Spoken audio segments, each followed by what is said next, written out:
Le monde m'éclabousse. Il est des êtres qui ne traversent pas le monde. Ils sont traversés par lui.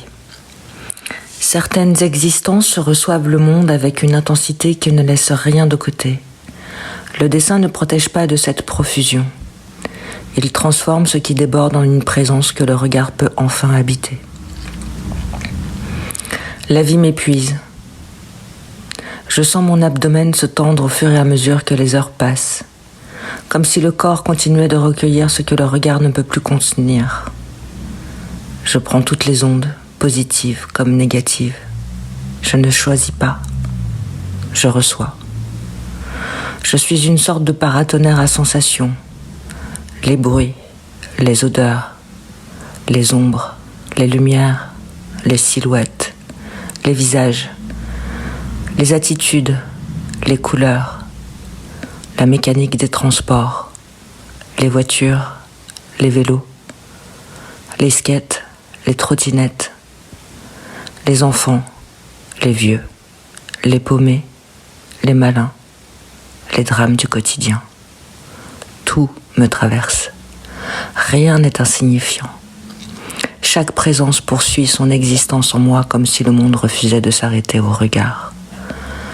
Alors me plonger dans mon livre à images me libère. Je n'y cherche pas à quitter le monde. J'essaie de lui donner une forme. Le tumulte devient une ligne, une couleur, un rythme. Le dessin rassemble ce que les sensations avaient dispersé. C'est de la poésie graphique, de la musique en couleur, une symphonie silencieuse. Une berceuse pour la femme animale que je demeure lorsque le monde devient trop dense. Dessiner sur des petits carnets, c'est se plonger en soi.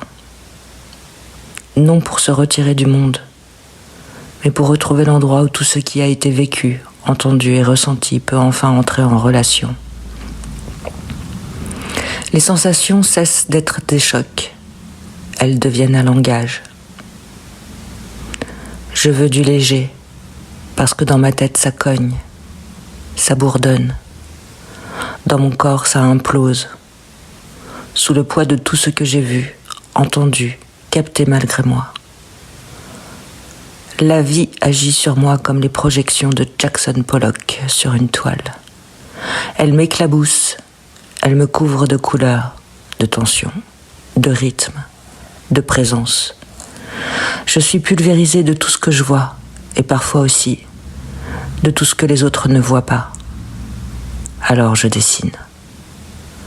Non pour représenter le monde, mais pour lui permettre de poursuivre son mouvement autrement. Chaque trait accueille une part de ce qui me traverse. Chaque dessin rend le monde un peu plus habitable.